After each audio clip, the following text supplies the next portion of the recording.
All right. I think most of you were in here before, and just in case anybody wasn't, this whole track is about personal information economy, attributes that attach to identities. What does that mean? What can we do with them? Who's in control of them? What are the business models? And we had a bunch of interesting speakers today and a really interesting panel coming up the next session. Right now, though, we've got Neil Fenton from a company called 10 Duke. Neil's been a software entrepreneur for 16 plus years, I think, and is currently the chairman of 10 Duke. And this business has some very interesting identity technologies, but also has technology around identity-based licensing. And there's a whole business model around that. So Neil's going to talk more broadly than that, but absolutely about that as well. And Neil, thank you very much. Great, thanks.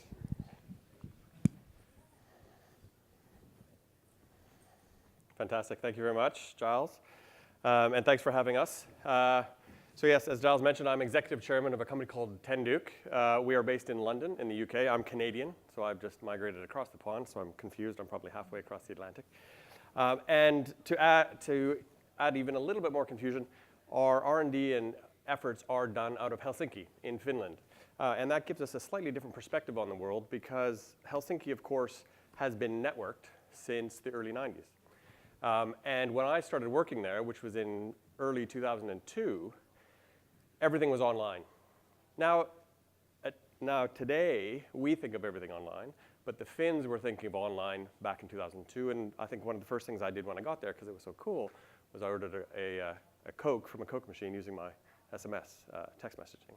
So that informs how we think about software, and it's been interesting working through some of the sessions here today and yesterday, just in terms of the approaches we take are maybe a little bit different, but they definitely fit within the IAM space. We just potentially use different language to describe them. And that brings me on to the topic of the conversation, regaining control of your digital assets. To give you some context, digital assets will be, for the purposes of this discussion, any piece of content that you want to deliver to an end user. So it might be a video file, a text file, an executable. And what we do is something called dynamic content licensing using identities and attributes. And we'll crack on. I'll give you some more detail. Perfect. So the way we think about this is there's an opportunity to better serve the end user, whether that's a consumer or a business user, and that entry point is the door of identity. And we think it all begins with identity, and we as an industry are responding to a number of consistent use cases right now. Federation, some of this will be very familiar to some of you. Federation, SSO to web apps, that's a newer development. You know, there was a chart shown at an earlier session. I think there's 20,000 marketing third-party web apps that you potentially would need to sign on to. 6-7 years ago, that didn't exist. So that's evolving as we speak. And the standards by which we access those are improving. We've got to deal with the pain of onboarding legacy apps. Some of those will be deprecated as we go, but for the moment, they still exist. We've got social logon. At the moment, you know, the main providers, Facebook, Twitter, LinkedIn, Amazon. It would have been MySpace a while ago. Is it going to be Facebook in 2 or 3 years? We don't know. That's an ever-changing situation, but we have to deal with. And of course, we've got MFA, different techniques being applied to that. Really interesting conversation earlier today in a session about passwordless authentication, which I think is definitely the future. And that's something will evolve. But at Tender, we're focused very much on what's next. What does identity open the door to? And once we've authenticated the user, what can we do with that profile using the information in the IDP, so that is primarily the attributes, in order to better serve the end user. And identity is the door. So for web sign-on, of course, this is the entry point, the registration form. And some registration forms are much longer, and people usually find that there's too much friction there. Some are much shorter, like Medium is a very good example, where you actually have to give minimal information in order to access their service.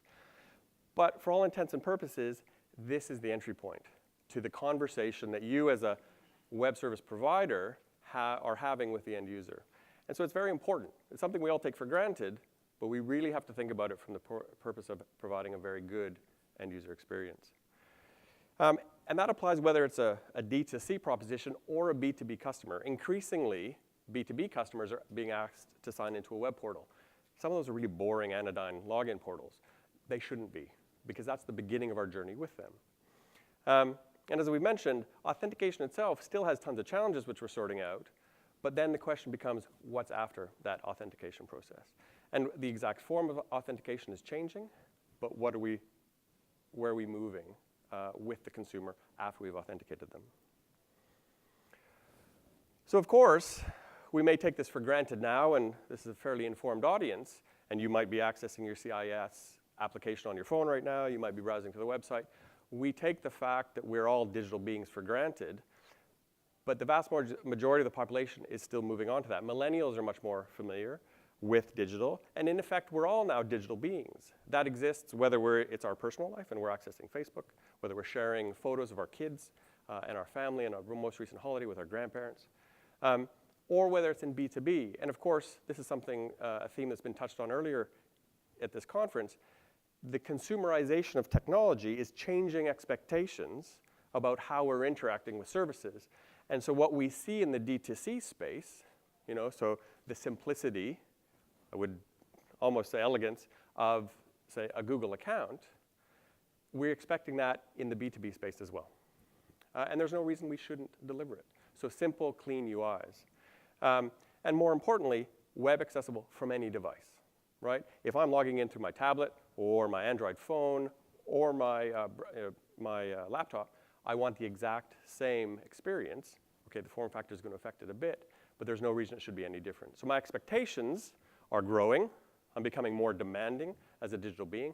I'm also really impatient because I got to do a million things, right? And if you're a service provider, you have to meet those expectations if you want to win. I keep pushing the wrong button. Now, when we translate that into identity, of course, this is me. This is what I've become. Now, some people go, damn, that's not so, I'm not very happy to see that. I think this, and I actually get really excited, because what it is basically a list of my attributes. This is my personal, this is expressed as JSON off of the Tenduke IDP. And this is just an excerpt of it. But suddenly, I'm pulling attribute data off of my interaction with an application. And the possibilities that are being created by that and by these attributes are becoming quite remarkable. And so for identity, those opportunities are something that I think we should start to pay a little more attention to. Because attributes are all about personalization. And if a user comes and engages with my web application or a web application that I've created, I might initially, they might be an anonymous user. Anonymous user is a term certainly in the UK that digital publishers are using. They want to know more about the user, but the first time the user interacts with, say, their online newspaper, they only may have an IP address. But each and every time that user comes and interacts with the same application, attributes are giving them more information. See, from our perspective, that's a fantastic thing, because it means I can deliver a better service to them. Other people will say, that's a scary thing. And I think as long as there's some sense of control, which is something that we're starting to address, certainly much more in Europe than here in the US, but as long as the control of that information is clarified, it gives the service provider a vast amount of opportunity to better serve that end user. And each and every time that end user interacts with my application, I'm learning more about them. And that puts me in a better position, as I mentioned, to serve them. So now, this person has maybe come back to my application 2 or 3 times. I know their IP address. I know their country that they're accessing it from. I know their mail. I know they access through Facebook. They're on an iOS device. They may have chosen to give me their email address. I could then learn that they're a university graduate, that they like football, that they also use LinkedIn because I've reconciled those profiles from Facebook and from LinkedIn. But all those attributes are telling me about who that person is, when they've accessed my application, where they've accessed it from, on what device, for how long, and other constraints. We call them constraints-based.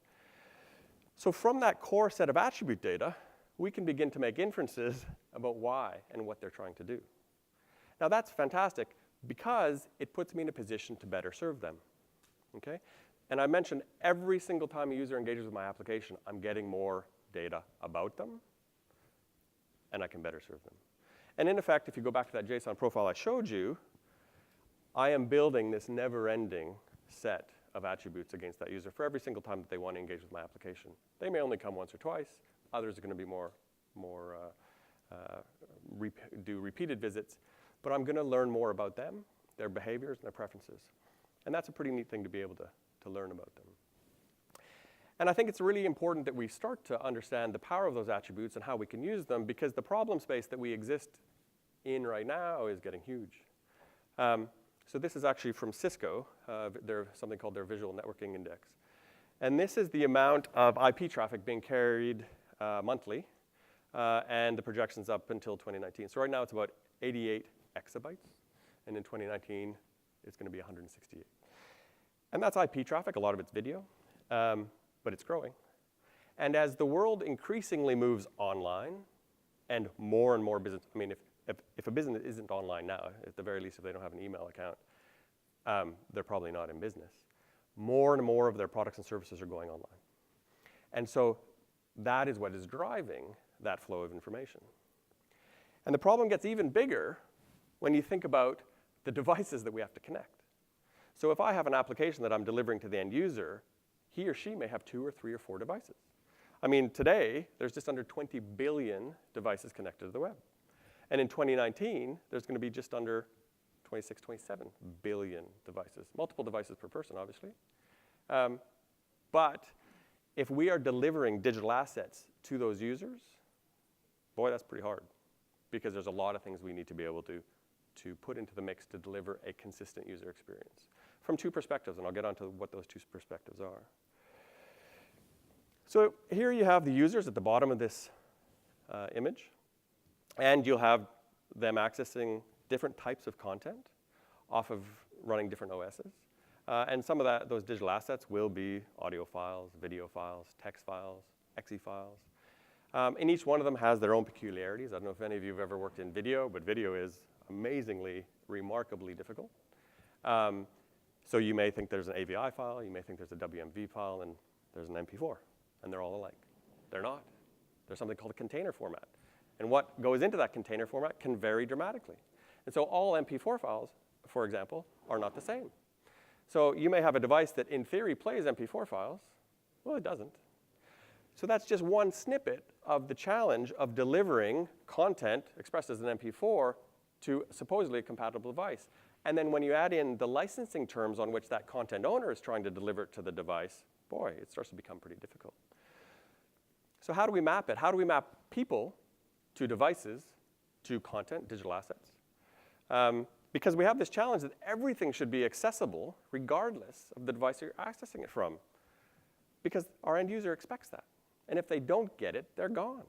We don't have long to spend with them. We have to do that in their personal life and in their professional life.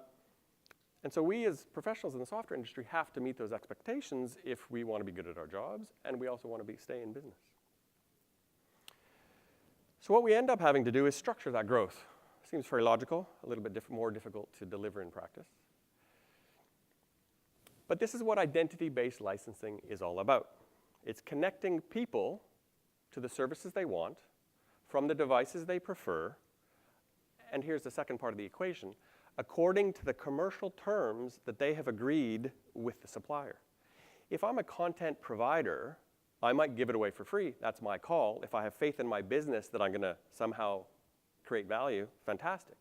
But if I'm going to charge for that, I need to know that my application is being delivered to the end user on that specific licensing term for that $2.99 a month. Or it could be £25,000 a month, dollars a month, depending on what the digital asset is. So we have to maintain the 2 sides of that equation if this is going to be successful. And then, just to make it even more fun, because we don't have enough to keep us up at night, we have to do it dynamically, almost at runtime, which is pretty darn hard. And we have to do it scalably. So we have to do it serving customers. You know, there's a presentation going on later. Yahoo has 1 billion IDs. Wow, that's going to be pretty interesting. I got some guys who would love to get into those challenges. But we have to do it scalably. And the same type of structure applies across your personal life, so family, or across a team. You may have a team that wants access to a set of digital assets at a particular time. You may have a family who loves listening to music, and they all want access to your subscription. How do you deliver that to them? We're starting to see examples of how this can be done but they're very much homegrown, so it's not scalable from an industry perspective. But in order to address this, we have to structure the growth, and identity-based licensing, from our perspective, is one of the only viable mechanisms to do that. And why should we do it? Well, the markets are pretty big. So you can pick whatever your interest area is, but they're all big and getting bigger. So you might want to deliver cloud applications. It's worth $73 billion by 2019. That's enough to chew on. Or hey, if you're into music, you might want to do music. Still, 6.8 billion. I've got lots of friends who are trying to make money in the music industry in London. It's a little bit harder than everybody thinks, but it's very fashionable. Pay TV. You got OTT services growing dramatically. Huge amounts of growth across all of these sectors, and they all need identity-based licensing in order to connect the people to the content they want from the devices they prefer. So how do we do it? Well, this is one approach. I'm not recommending it, but it's one approach. We can address the problem using existing methods. If you've heard of dongle-based licensing, boy, that's ugly. The problem is simply too large and too dynamic. There's too many types of content. There's too many types of devices, and there's too many people. It would be akin to using a traditional switchboard to route all the iPhone calls going on in the world today. Doesn't matter how hard those ladies plug and reconnect the calls, it's just never going to keep up. So what we need is a feasible alternative that can be built out of other developments that are happening in the online space. And we think identity provides this foundation, which is why Giles was kind enough to invite us to come and talk at CIS. And it's from that basis that we think you can build this. So how do we untie this knot? And the little bit of magic that helps us untie it are the attributes of a profile. So just to give you a sense of what identity-based licensing can do, here's a couple of just user scenarios. So if I know you're using an iPhone, I can sell you a subscription to my application suitable for that device. Hey, no big deal. Apple does that all the day, right? Yeah, Apple built that internally. But make it a little bit more difficult. If I know that you use 3 devices regularly, I can suggest that you subscribe to a multi-device license, which arguably is better suited for your needs, so that you can consume my content from whichever device you prefer. Makes sense? Hey, if you're Spotify, that makes complete sense, because you can offer a family subscription, and you can charge a little bit more for it, and you can provide better value to that father or mother who's making the purchasing decision. And so Spotify did that, and they built it in-house. Fantastic. They got some good engineers. Gets even more complicated. If I know that you have 3 members in your team who all need access to my GeoPhys simulation application, but they only need it for 6 months because it's quite expensive, and I don't want to pay for an annual license because they're only going to use it for 6 months because it's a defined time that the project's going to exist. And then also, let's add the challenge that they need to go and work in northern Canada, say northern Quebec, in a mine where they're not actually going to have network access, but they still need that content to be licensed appropriate to the terms on which we're giving it to them. I can sell you a tailored license that allows you to do exactly that. And the only way at the moment you can do that is using attributes off of a profile. And that's actually a use case we're working on right now with a customer. And literally these guys go underground. There is no network. They still need to use their application, but the guys who are providing this very expensive application to them want to know that they're not just going to, they're going to adhere to the licensing terms.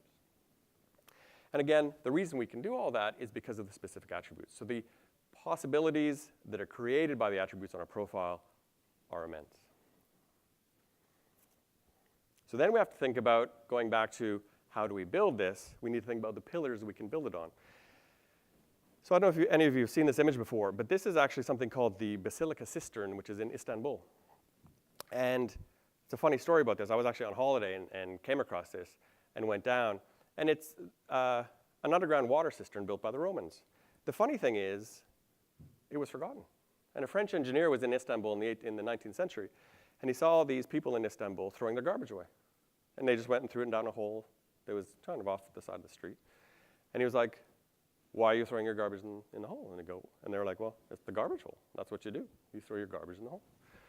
And he was like, but why is the hole there? And like, we don't know, it's just the garbage hole. So he got a rope, threw it down, and he rappelled down into this cistern. And he found all these incredibly amazing, that's a Medusa head, pillars holding up this large part of Istanbul. And it had been completely forgotten, but it gave the city the foundation on which to build, and they cleaned it out and started using it again. The analogy to us is, what do we have now that we can build on? And we have the authentication element, which is the IDP. And it can be any standards-based IDP. It can be the ping. It can be, you can be using ADFS. But the other part we need to deliver on this is attribute collection and exchange. That we're not so good on. We have to be able to collect the attributes, and then we have to be able to take action on them in order to better serve the end user. Then once you have them, you have to be able to ask them questions. And this gets into something really cool called predictive analytics. Because once you can ask questions of that attribute data, you can inform business decisions. So if I'm Spotify, I can say, hey, is there a better product package I can sell to my end users because we think there's a bunch of parents out there who want to have a family license? Lo and behold, it's 30% of my revenue suddenly. Wow, that's a great opportunity. But unless you have the ability to ask your attribute data those questions about when people are logging in, how many devices they're logging in from, at what times of day, you can't start to figure those questions out. And if you can't figure the questions out, you can't figure out the answers. Then you have to have all three of those work together, so that becomes the fourth pillar you need to build on, the interoperability of the systems, so the standards. And then the fifth part, which is probably the most important, is understanding that this is where we can build to. And these are the foundations we need in order to move towards that future, so we can all pull in the same direction.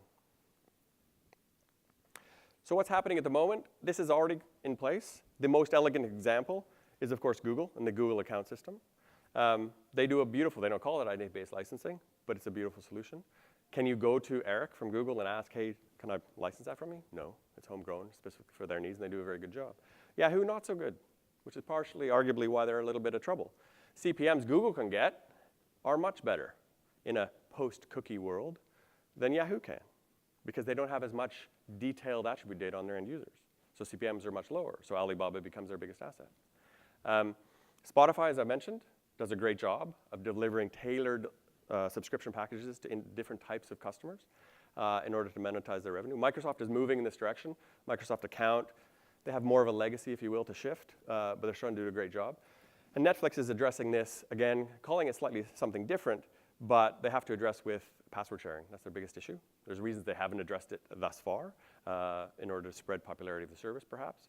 But they're now starting to do it, and they're starting to introduce their variant of, is in effect, identity-based licensing based on attributes. But these are all homegrown, and we think that identity-based licensing out of the box is very much where it's going to be in future. So this takes us back to the door, and of course that door is identity. So what we need to remember is, in order to drive a seamless user experience while allowing content owners to provide their content on the terms they want becomes a critical element. Okay? And it's not just about authentication, although that's, of course, the first step. But it's asking also how we better serve the end users, and where are we taking the end user once we've authenticated them. Attributes are the key, so that we can accurately manage those complex relationships between digital assets, individuals, and their device preferences. And it's definitely the way forward. You see the large providers, like the Googles, moving this direction. And also you see the dangers of not moving that direction. And potentially one of those big factors is Yahoo. And we very much think at Tenduke that the next major wave of demand in the IAM space will be for solutions like this, identity-based licensing solutions that help service providers tailor and better serve their end user, whether it's a consumer or a business user. That's it. Thank you very much. Those are my details. And I'm happy to take questions if Giles wants to, or I'm around for the rest of the session. Absolutely, we've got some time for questions if there's any out there. I can get some started. Oh, Arison, fantastic. So where does the privacy issue come up in terms of user activity and things like that? Well, the easy answer to me is say, we just put this in the hands of the service provider, and that's an issue for them. But of course, that is becoming an increasingly big issue, particularly as you have awareness amongst the end user as to what's happening to their data. I think that more applies in the direct-to-consumer space than it does in the B2B space, because you have an explicit commercial relationship in the B2B space. So that's less of an issue there. But I think, and certainly some of the sessions we've had in this room earlier today we're starting to talk about who owns that data and who owns those attributes. At this moment, we're much more focused on, and for better for worse, we're in Europe, so the legislation is much, I wouldn't say better formulated, but certainly they're making better inroads at trying to address those issues. I think ultimately it will still be with the service provider for some time. I don't think consumers, I think maybe in this audience people are aware of it. I think that the average Joe and Jane on the street, they don't really care. One follow-up, please. Sure. So between your users and Google, is there data exchanged? In other words, you work for one service provider, but what happens if Microsoft says, hey, I want to cut a deal, give me all your data on everybody that uses Google? Where would that come from? Again, that doesn't address us in the sense No, of, I mean, but in a way, you're collecting the data, you're analyzing the data. So somewhere along the line, if I say, Google, you can use my data any way you want, or I say, Netflix, you can use my data any way you want with regard to Netflix. Right. But then Netflix says, well, we're going to share with Yahoo and they're going all their users. well, there's two different levels of limitation that come into that comes into the data legislation in you got things like safe harbor. Russia has its entirely own set of data restrictions. And then also you have the T's and C's box, in effect, on the registration form, which is describing what you can and cannot do. Unfortunately, nobody reads them. They should, but. I mean, I've got a bit of a perspective on that as well on the privacy question. I've spent the best part of the last 14 years or so building and running privacy advisory, consulting business, that kind of thing. And where where we see the market going, and certainly where citizens seem to be going, is less so about who can see my data and who I've given it to, more about what permission have people got to use it and take actions or make decisions based on my data. And that's the future of privacy. I mean, to some extent, we are past the point where we can take our data back. It's out there. But the right to use it, that's where we're really going with it. So I think we're pretty much out of time on that session, although we're not back up against another session particularly. So if anybody has any burning questions, please do take the opportunity. If not, can we all thank Neil for his presentation? Thanks a lot.